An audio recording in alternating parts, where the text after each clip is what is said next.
We're entering into a new era, one where the real truth tellers aren't necessarily the loudest ones in the room. They're not the ones claiming to be in their villain era or speaking their truth at the expense of everyone else. The real truth tellers are the ones who started their healing journeys years ago. They went to therapy. They started facing parts of themselves that were easier to ignore. They stopped obsessing over what other people had done to them and started asking harder questions about their own perceptions, their own wounds, and their own patterns. And now, those same people, the ones who used to sit quietly and listen while you vented about how unfair your life is, they're holding up mirrors instead.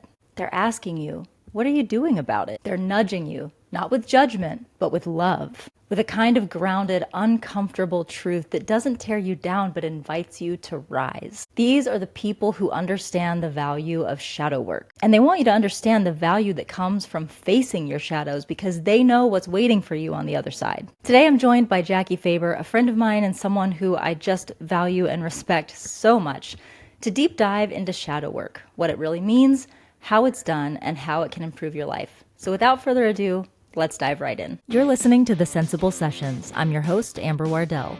Along with my guests who range from experts in their fields to people with incredible experiences and perspectives, our hope is to bring you stories designed to make you laugh, make you cry, or make you think, bringing a sensible approach to a world that's lost its mind.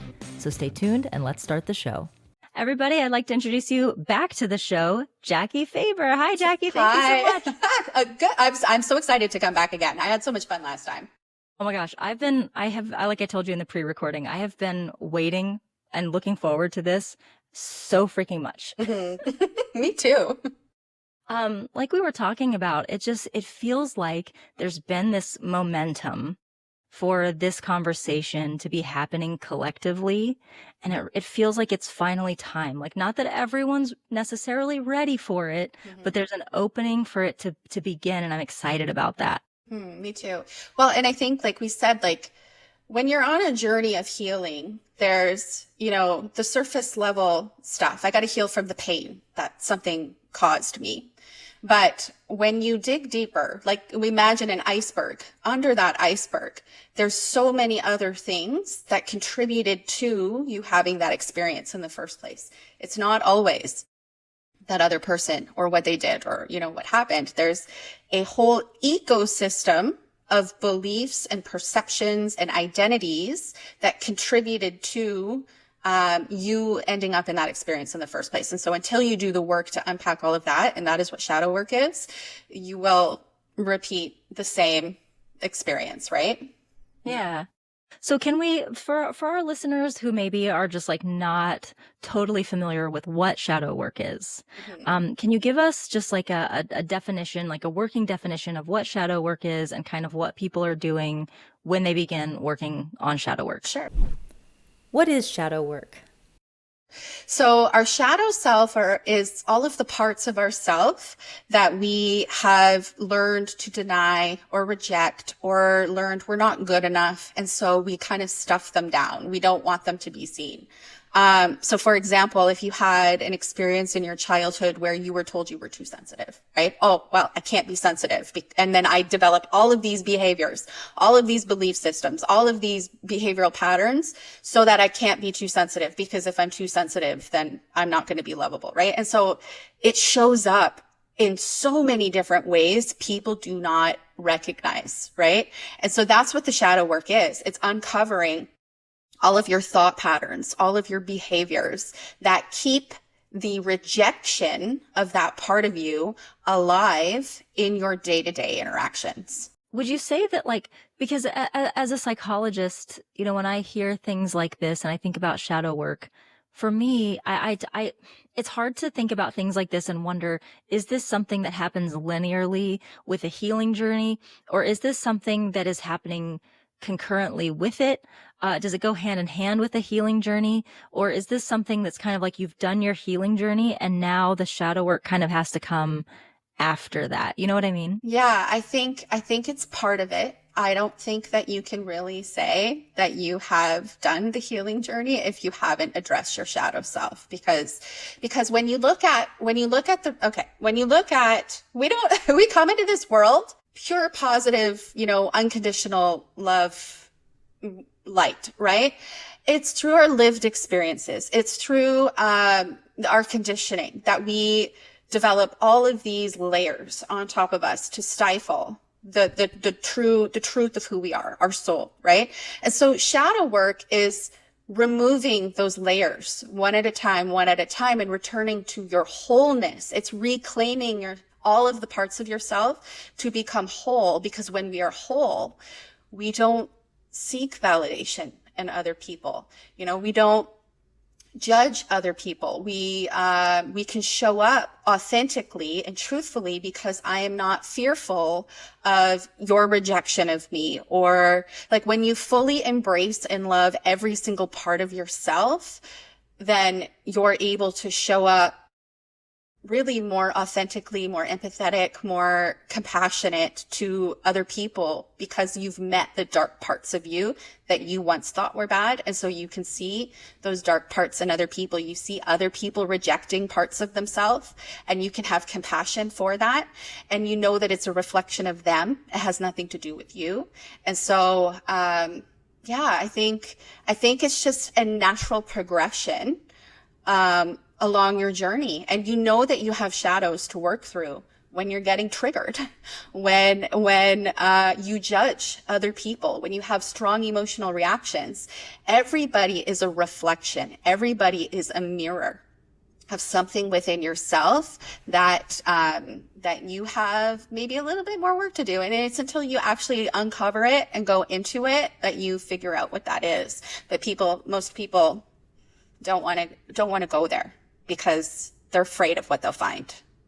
Yeah, it's funny that you say that, because I was just thinking about how much shadow work, it sounds so much like what my audience would probably be most familiar with, which is internal family systems therapy, which I know you know all about, parts work therapy. And in that framework, the shadow self is called an exile. It's just a part that you have thrust aside. And I know in my own therapy, it was hard pulling those exiles out. We had to do so much work. And in parts work, you have protectors.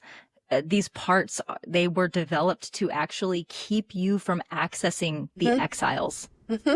Which is wild when you start thinking about it. Like just when you think about how complex our brain is, how complex our psyche is, that we will develop parts who will protect us from the knowledge of these parts that have shame around them. To go back to that example that you gave of like someone said, you're too sensitive. We felt shame around that. So we exiled that part into the shadows. And not only, it wasn't enough to exile that part into the shadows, but then we created a protector to put that in between us and this part so that we wouldn't even know it was there. Yep. And so a question I was going to ask you is like, well, why do you think people have a hard time, talking about their shadows and doing the shadow work? And we got there anyway. It's like, well, people just, there's systems in place. It's shame avoidance is what it is. But the interesting thing is, once you actually go there and you lean into the work and you explore everything, you realize that the shame was never yours to carry. It never even belonged to you. That's a word. That is a clip for Instagram stories. That goes right there. Yeah. When you're so conditioned to fear shame, right? You put up all of these defense mechanisms to not go there, to not explore it. And you're the one that has the issue. I'm fine. All of the things. And, I think, you really are doing yourself a huge disservice to not go into and explore the shame, because then you can learn to release it and realize you don't have to bring it with you anymore. The lessons you'll keep learning. And I wanted to share a story with you. I talked a little bit about it off camera with you, but I recently had a situation, and I've been talking about this in my last couple of podcast episodes, just as I've been processing it myself. We talk about healing journeys, and healing journeys are often about the other, right? They're about, here's what this person did to me, or what this group of people, this constellation of people did to me, and I'm healing from that. And that's great. And so I've been on a healing journey, healing from many different things, as we all are. And A few years ago, I went through several different really painful experiences with people that I met mainly through TikTok. I've learned that hasn't been the best place to make friends. Um, and in some ways, Wait, it has we been. met on TikTok. Yes, yes. That I am able to hold the nuance that it has been on the one hand a wonderful. I've met some of the best people, and I've also met some of the worst people. It's crazy. But I met some of the worst people. Some of the people who've done some of the worst emotional damage to me, I met through TikTok. And so, I had to process a lot of that over the last couple of years. And, I did all that and was healing from it, thought I had for the most part. And then earlier this year, I made a new friend and this was in real life, not on TikTok, almost immediately red flags went off with this person to the extent that I named it right away to them. I named the fact that, and this is so specific that I was like, oh, you're a Cancer. I've had bad experiences with cancers. And it was a joke, but she was like, oh, no, wait, I'm a Gemini. I just have strong Cancer placements. And I was like, yeah, I have like a soul contract with cancers. It was like a funny thing, but it was from the very beginning. There were funny red flags like that one, but there were also some very serious ones, like nervous system activating red flags. And in addition to the nervous system activating ones, there were behavioral ones coming from this person that I noticed right away. One of them being this immediate attachment to me.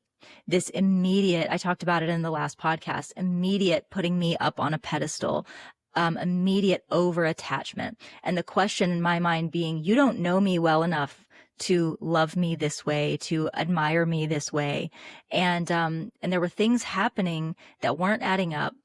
There were things that were obvious lies happening that I could see right in front of my face, and I would call them out and I would question. And rather than there being like accountability and honesty, it was thrown back in my face as though you need to trust more. You need to let your guard down. You need to stop being so distrusting. Mm-hmm. And rather than trusting myself, I abandoned myself and I went, I would say, okay, I'll try to be more trusting. I'll try to be, less guarded. I see that as a problem, and I would work on myself more and all these things.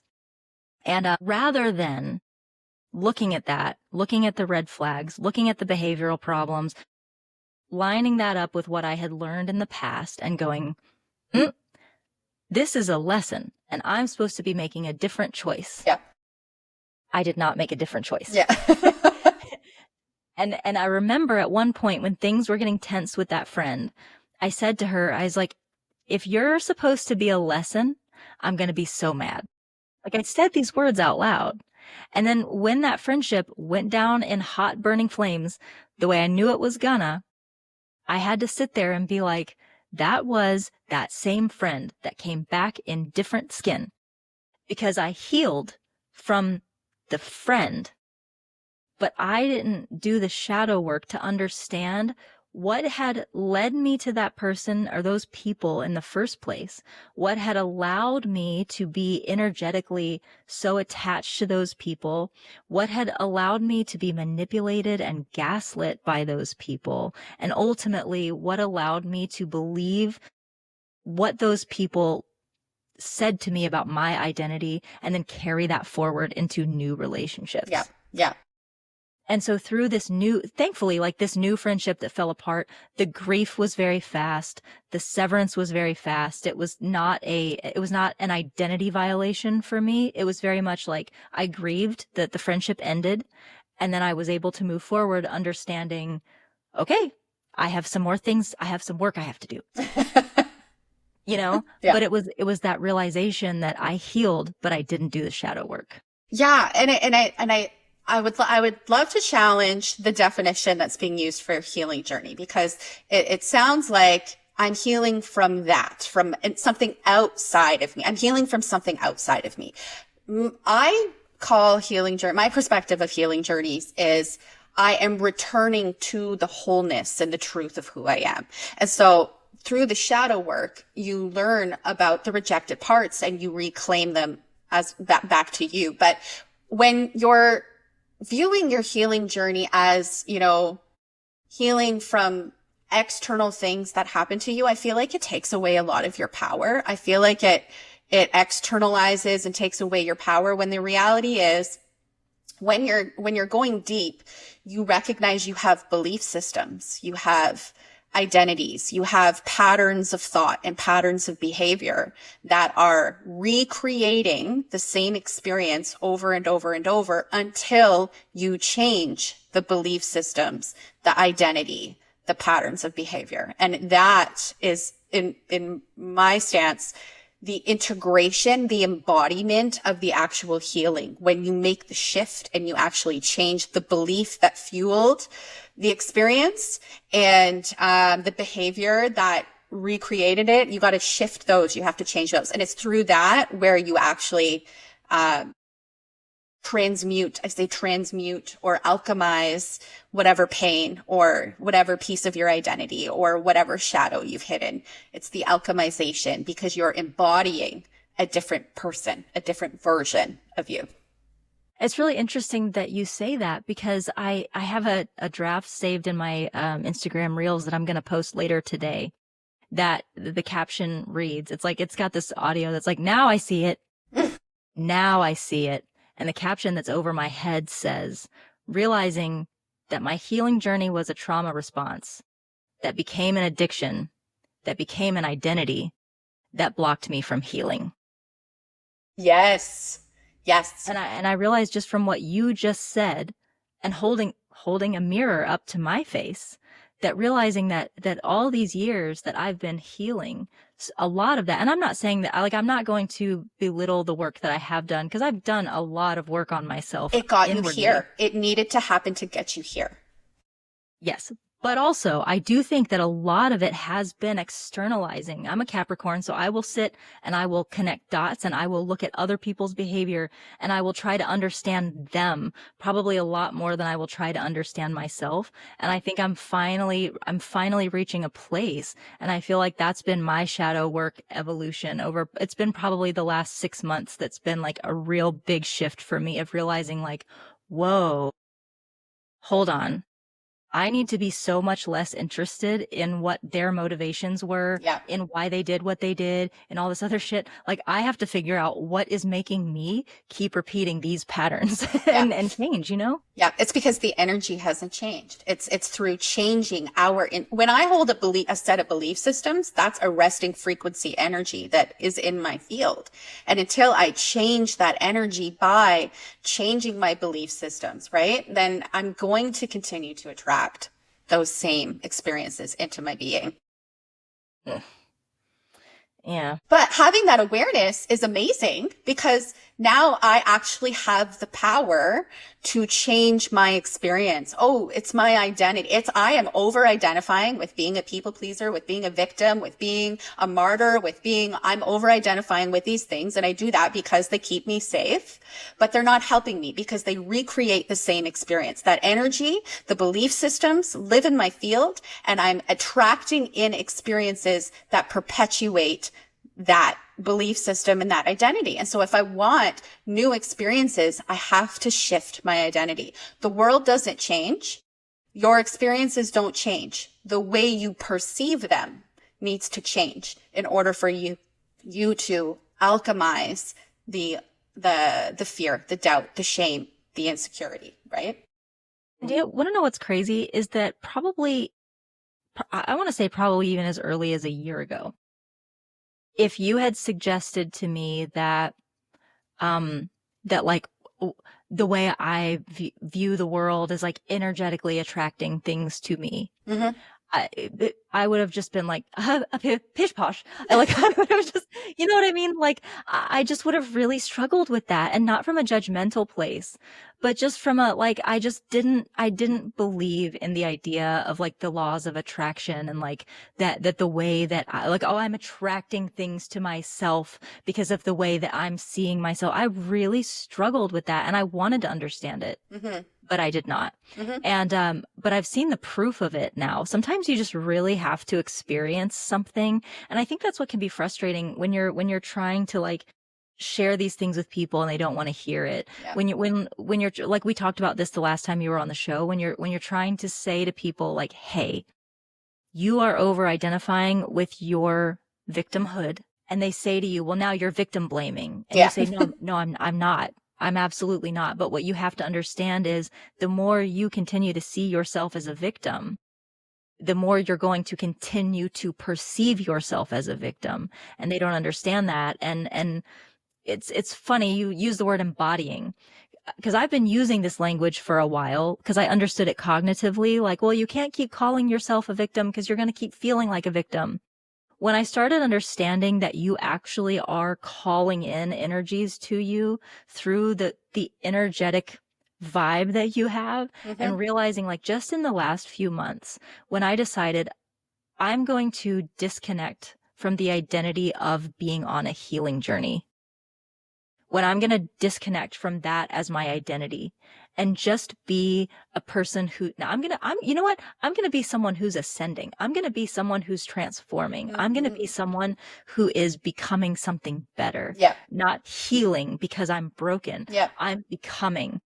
Everything started to change radically. And a bunch of things fell out of my life too. Like, I lost a bunch of things too. They have to, because they no longer align with the identity that you're attaching to. Yeah. But it's so crazy to talk to you now and just realize how much I would have bit my tongue and smiled at you last year if you had said this to me and been like, oh, that's nice. But inside been like, ah. But I so get it now. Like, that's what we do, right? We hold up mirrors to people, and people don't want to, people are either truth tellers, right? People are either it's going to resonate, it's going to land because they're ready for it, or they're not ready for it. They're still in their space. They're still doing their thing, and they're on their own journey, and that's fine. Right. But I think for people that are the truth tellers, that do hold up the mirrors to others, like, we embody what we talk about. And so, I mean, it's okay if you don't believe it. It's okay if it doesn't resonate with you, because I'm not here to judge. I'm just here to speak what I know, to speak my truth, to speak my authentic truth, and it will land with the people that it needs to land with, and the people that are not ready for it, that's okay. It's perfectly okay, right? Yeah. And I think that this serves as a great jumping off point to switch to the next topic we wanted to talk about, because the whole reason why we're doing this podcast episode is that I reached out to you after I saw you responding to someone. I saw it on Instagram, but I think it was a repost from TikTok where you're talking about boundaries. Shadow work and boundaries. And you and I have been having kind of similar concurrent conversations about boundaries and control, just sort of by happenstance. We both kind of ended up on this topic. But the reason why I reached out to you about it is you have got such a grounded presence in these conversations. And often when I see you responding to people, some of the people in your comments, I'm just always like, that one would have triggered me. That person would have pissed me off. And you're always so calm. And it goes back to what you just Shadow said. work. Yeah, you're just very grounded in your truth. People don't appear to get under your skin. And I love that about you. It's very calming to watch you talk about these things with people, because you can see that you don't have anything to prove to people. You're just going to speak the truth and let it land how it lands. You can let it land softly because you know the truth, and they're either going to receive it or they're not going to. And that's very healing for me, because I'm still working on that. I'm still very much working on getting out of my masculine energy and this need to like overbear people with my will sometimes. And I hate that. I don't hate that. Understand that it's equally a protection. Right. So like when we've never had boundaries our whole life, when we realize I need to start setting boundaries, we can swing all the way in the opposite direction and be overbearing with our boundaries and rigid with our boundaries and controlling with our boundaries. But, that is just, I think that's a natural thing that we do, but eventually you end up right in the middle where it's grounded in, truth, your truth, because it comes from your soul, right? When it's coming from a place of ego to protect or or because you're afraid, or because, that's a very different energy than coming from a place that is deeply, deeply rooted in self-love. Because self-love, I don't need to control other people, because I have so much love and love for myself, that everybody, and I am so grounded in myself that everybody is free to be whomever they want to be. I'm not going to try to change you or control you or make you be a certain way to make me feel good, because I know how to make me feel good. I don't need you to be any way for me to feel good. Yeah. Yeah. And so it's been very joyful watching you have those conversations, because I'm just beginning that journey. Mm-hmm. And what's interesting, it's backwards for me, is I'm there with my family and friends. Like, I'm in a very grounded place where I should be in my most emotional place. I've completely revolutionized my conversations with my loved ones, like coming at it from a very grounded, just level-headed place, and learning how to walk away when I'm getting too, when I'm like, oh, I need a moment, Yeah. Yeah. or just learning how to, I'm not going to bend my truth. I'm not going to soften my truth. I'm going to speak it from, like you said, from a grounded, soul-filled place. But I'm also like, I'm not going to explode with my truth either. It's just going to be what it is. I do tend to still get triggered on the internet, which I'm working on.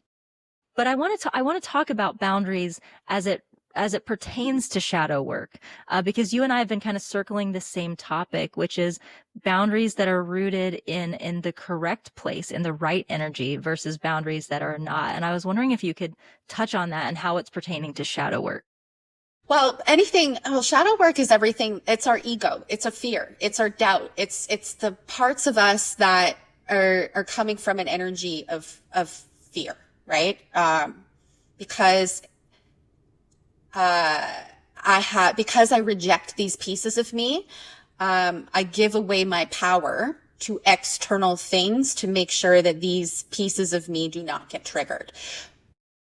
And that is, that is your shadow part. And so boundaries, when they're rooted in self-love, there is no fear, because like I just said earlier, I know how to make myself feel good. Those parts of me I don't reject anymore. I fully accept and I fully claim them. And I don't need to control other people or set boundaries that are controlling other people, because truthfully, love is free. There is no control in genuine love. It is attachment and ego and fear that needs to control other people, because I think it shows where you have rejected parts of yourself. So for example, like if you don't want your partner to, go out with their friends, that's coming from a place of fear. That's coming from, well, what would happen if they do? What am I afraid of that's going to happen? I'm afraid they're going to cheat. I'm afraid they're going to do all of these things.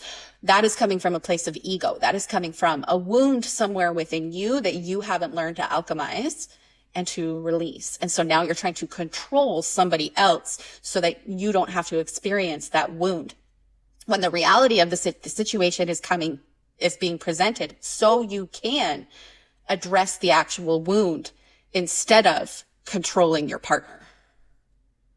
So that is the shadow work that shows up in those experiences. In that case, are you saying that a person should not ever ask their partner to not go out? Or are you saying the invitation is to just look inside and ask yourself why? Yeah. And then once you've done that work and you still are feeling that feeling, now it's time to go. Now it's time to go have a conversation with your partner. Well, I think this is very nuanced, because I would never tell anybody what their boundaries should or shouldn't be. But I know that when you're coming from a place of love, there is no control.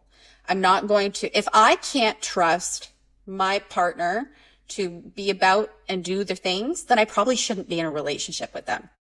Right? And so if you're putting these restrictions on people because deep down you have a fear, then you're either with the wrong person or you have something to alchemize that you haven't. You're projecting something from your past, or you're with the wrong person that is engaging in shady behavior and you probably shouldn't be with them.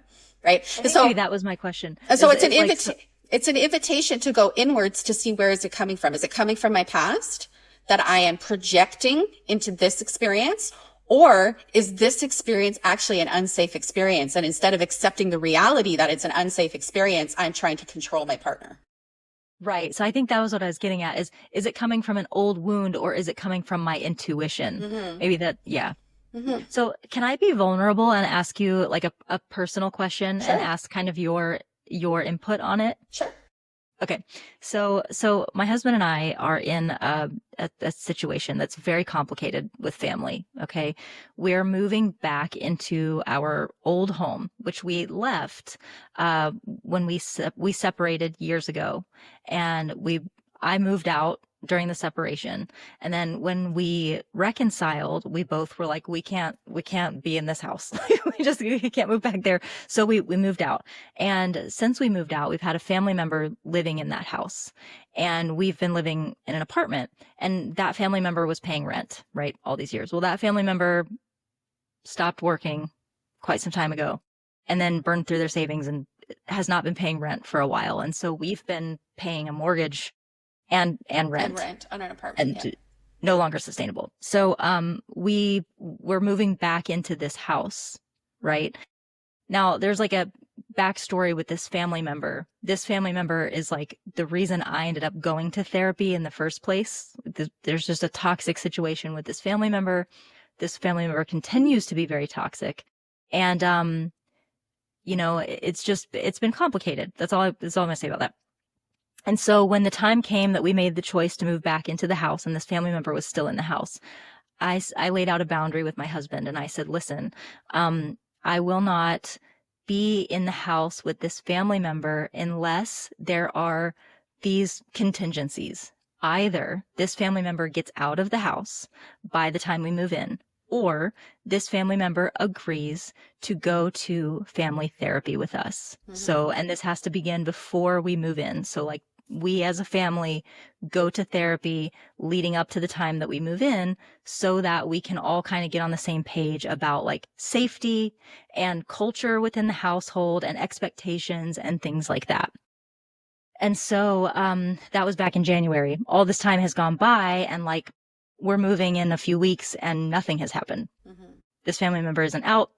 There has been no therapy. And so what I said from the beginning was that if these things didn't happen, when it was time to move, because the lease here is up, when it was time to move, me and the children were going to move in with my parents until something was resolved with this family member. Yeah. My parents live like across the street. Yeah. And so my husband calls this an ultimatum. Okay.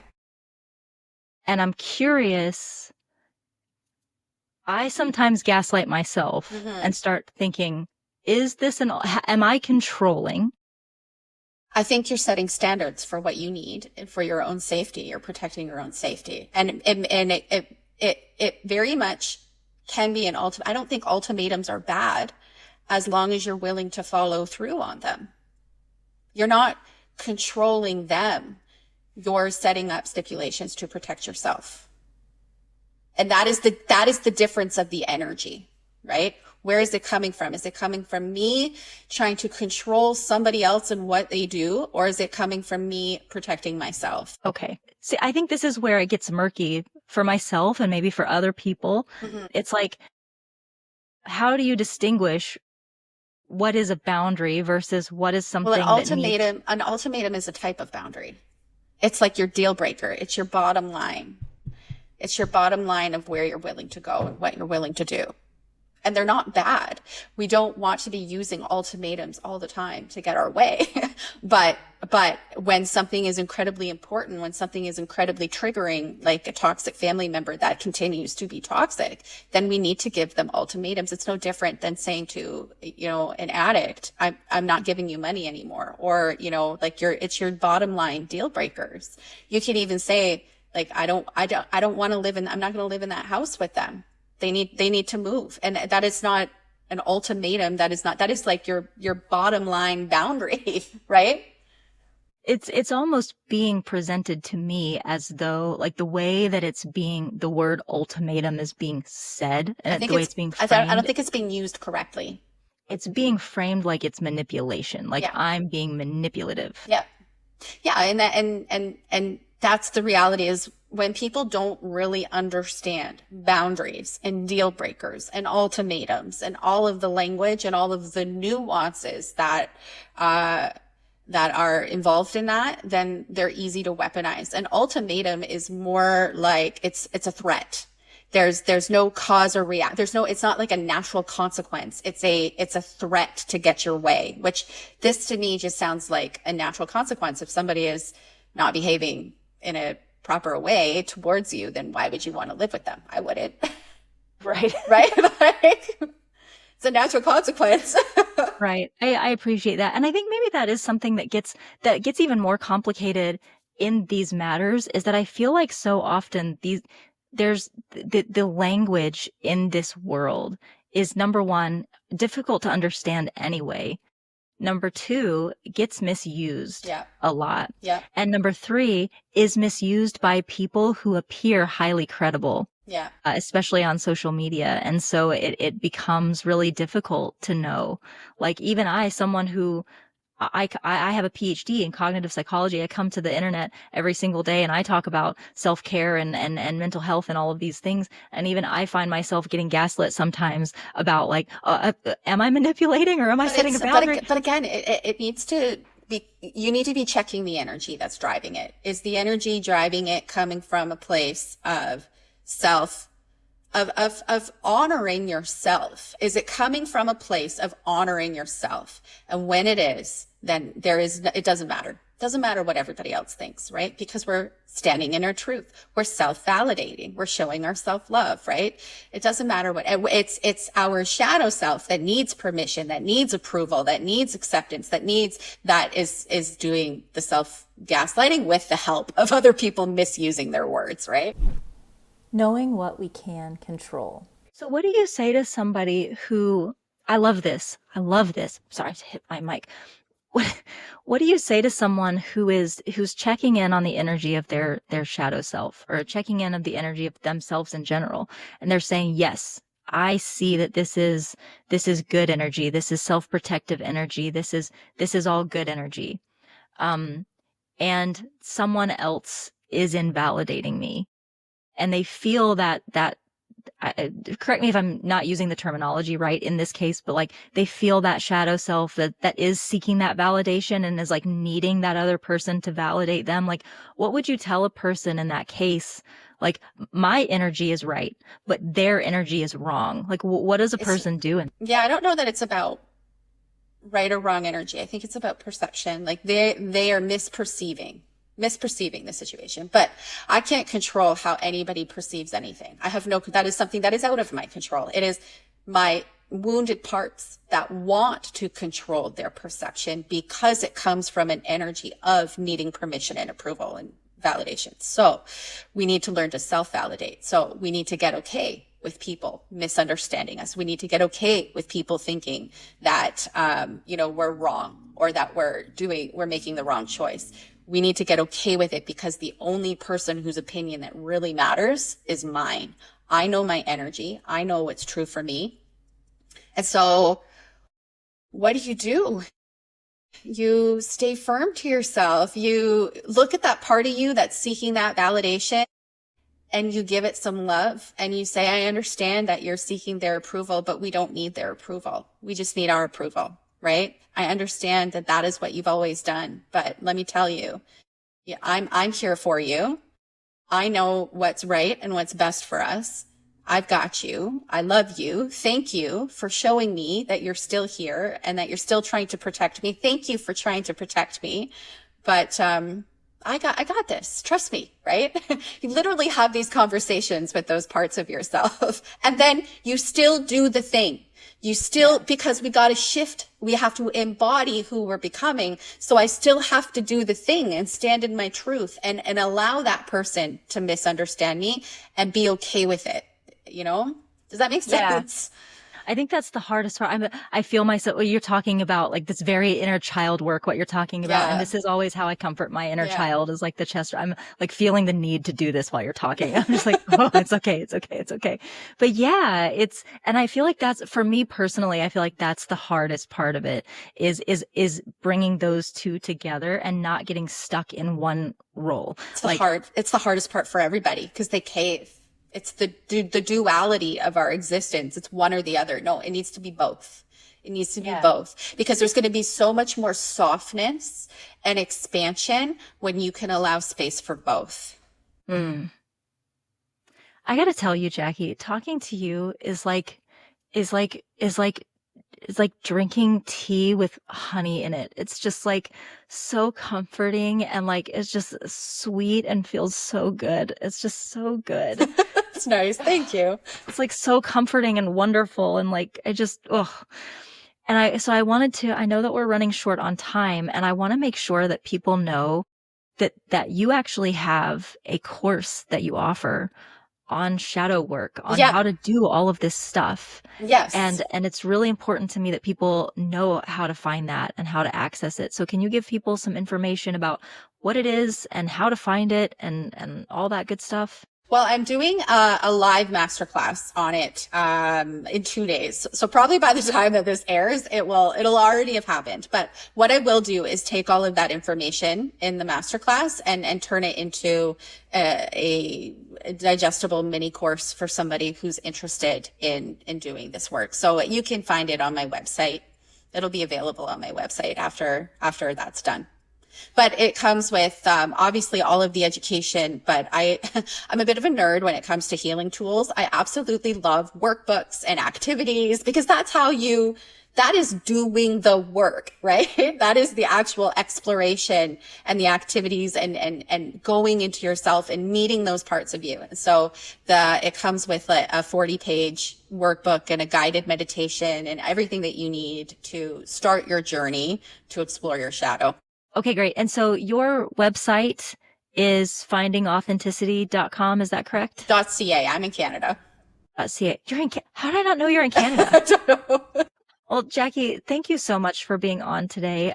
This was such a wonderful conversation, like for the collective and also just for me personally. Like, I just feel like this was needed and timely. And I think that, it's very brave work that you're doing because I know that not everyone is ready to confront their shadow and they're not ready to have mirrors held to their face. I think we all, and myself included, and probably you too, mirrors don't always feel great. And there's always that ego that wants to rear up when someone confronts us with it. And so I just want to say you're doing amazing work and I'm proud to be your friend. I'm proud to have you on the show. And so just thank you for taking time to be here today. Thank you. Thank you for inviting me again. I always enjoy our conversation. So yeah, this was great. All right. Well, thank you so much. And to everyone else, thanks so much for joining us. As always, if you enjoyed this show, please make sure to leave a like and subscribe so you can see more of it. All the show notes, as well as where to find me and where to find Jackie, are down below. Love ya. Mean it. Always. Mwah. And I'll see you in the next one.